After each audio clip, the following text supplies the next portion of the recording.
Hola, buen día a todas y a todos. Vamos a hablar hoy, pues, del poder de las palabras. Si bien estas nos ayudan a interpretar y a describir la realidad, para nadie es un secreto que tienen mucho poder y que en cierto sentido ayudan a moldear la realidad, construyen y moldean la realidad. Pues bueno, una de esas palabras, más en el tema político, que tiene mucho peso, es la de extremista. Es una palabra, un significante que lo escuchamos casi todos los días. Extremista de izquierda y extremista de derecha. Radical, fanático, polarizador. Y entre más se repite, parece que menos nos preguntamos qué significa realmente dicho significante. Bueno, pues esa es la primera pregunta que nos vamos a hacer aquí. ¿Qué es un extremista? Y en ese sentido, ¿quién decide quién es dicho extremista? Siguiendo entonces, ¿por qué esa palabra aparece cada vez con más frecuencia en la conversación, en el debate público?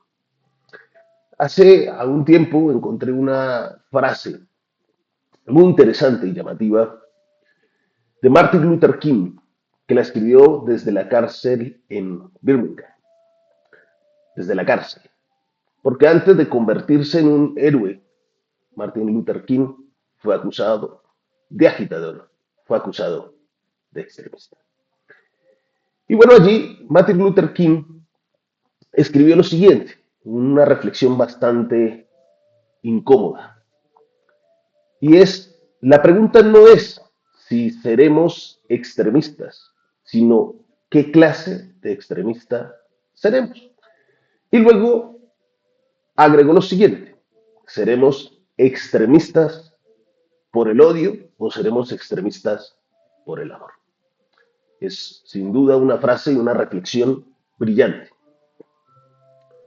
Recordemos, la pregunta no es si seremos extremistas, sino qué clase de extremistas seremos. Si seremos extremistas por el odio o por el amor.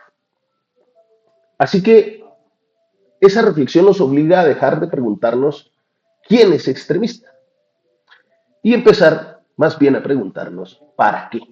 Porque entonces no todas las posiciones radicales son iguales. Ahí hay una trampa en el lenguaje, ¿no?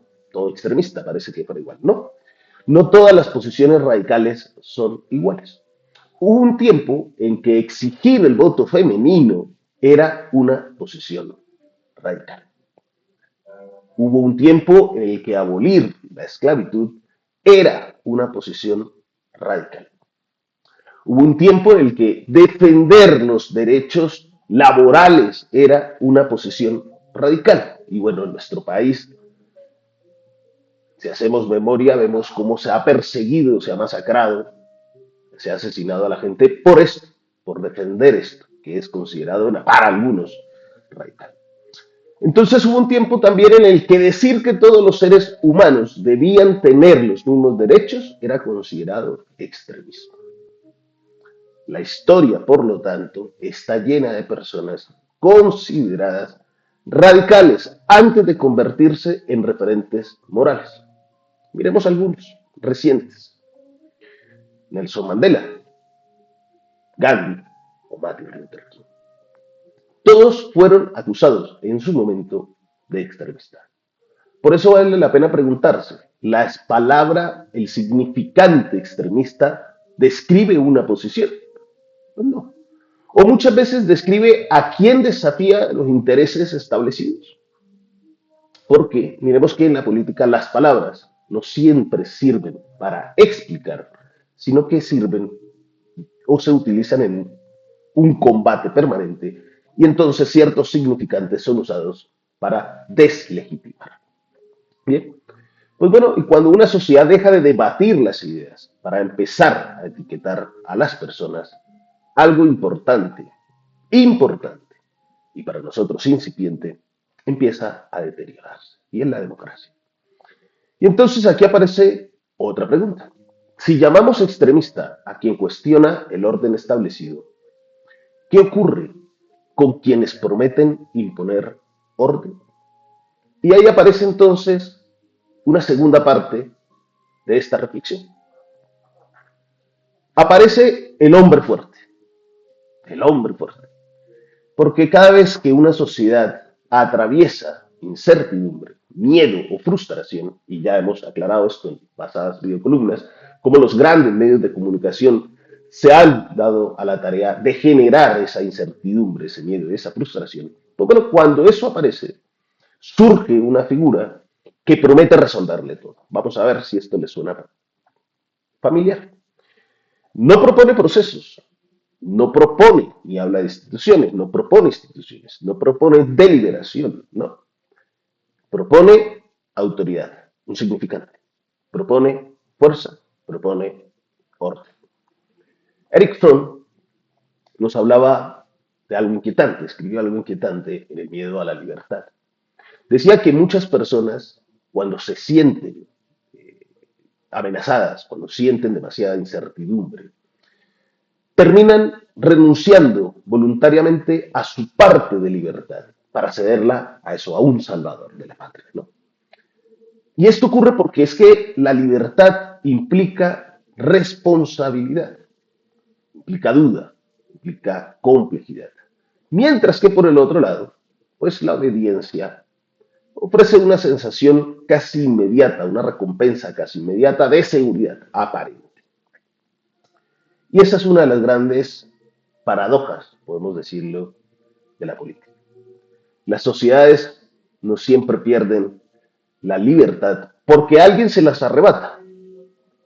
Muchas veces la entregan porque alguien les promete protección. Y esta es la operación que se ha ido generando alrededor de un personaje, tigre de papel. Muchas veces entonces la entrega a la gente por miedo, por incertidumbre, por zozobra, y la entregan a cambio de una supuesta protección. Por eso es que el modelo del hombre fuerte aparece con frecuencia en la historia. Siempre llegan con una narrativa parecida, ¿no? O igual, vamos a ver, yo resolveré el problema, yo castigaré a los culpables, yo recuperaré la patria, yo restauraré el orden. Y así, detrás de ese cada yo restauraré el orden, yo la patria, etcétera, etcétera, poco a poco las instituciones dejan de ocupar el espacio principal en la escena pública y la empieza a ocupar la persona. El protagonista entonces es la persona. La confianza entonces deja de depositarse en las instituciones y en las reglas que nos hemos dado y empieza a ocuparse en el individuo. Hannah Arendt estudió dicho fenómeno y observó que entonces los movimientos autoritarios transforman la política en una relación emocional con el líder. Por eso hoy unos personajes tienen no propuestas, no hay ideas, no hay discusión, no hay debate, sino hay simplemente conexión emocional. La lealtad, cuando hablamos de que el individuo ocupa y las propuestas son vacías, y el individuo ocupa la centralidad y no las instituciones ni las reglas, no importa lo que él haya hecho, no importa la ética, no importa nada de esto, sino que todo se debe a la lealtad que se le tenga al líder. Entonces ocurre algo fascinante. Las instituciones empiezan a deteriorarse. Y ese algo fascinante que ocurre es que quien critica al líder es presentado como un enemigo, le suena de algo. Esto es el uribismo, esto es el fascismo, esto es lo que encarna el espíritu. Quien cuestiona sus decisiones es acusado de traicionar al país. Y quien propone alternativas es etiquetado como radical o extremista. ¿Lo notan? Bueno, pues aquí se encuentran esas dos historias. Porque la palabra extremista y el culto al hombre fuerte no son fenómenos separados, funcionan juntos. Primero se construye una amenaza, unos extremistas de izquierda. Luego se identifica a ese enemigo. Estos son los extremistas de izquierda. Y después se desacredita a quien disiente y finalmente aparece alguien prometiendo salvarnos. No es una fórmula nueva, la humanidad la ha visto muchas veces con distintos nombres, con distintos uniformes, con distintos discursos, pero con una estructura sorprendentemente parecida, si no igual. Por eso la pregunta importante no es quién es el extremista, ni siquiera quién es el hombre fuerte. La pregunta verdaderamente importante es otra, y es si estamos evaluando ideas o estamos reaccionando a emociones. Porque una democracia sana necesita ciudadanos capaces de pensar, no seguidores dispuestos a obedecer. Necesita argumentos, no etiquetas. Necesita instituciones, no salvadores. Solo en la medida que contemos con una ciudadanía crítica, activa y responsable, lograremos avanzar en el propósito de hacer de nuestro país una verdadera república democrática. ¿Es esto? Un fuerte abrazo a todas y a todos.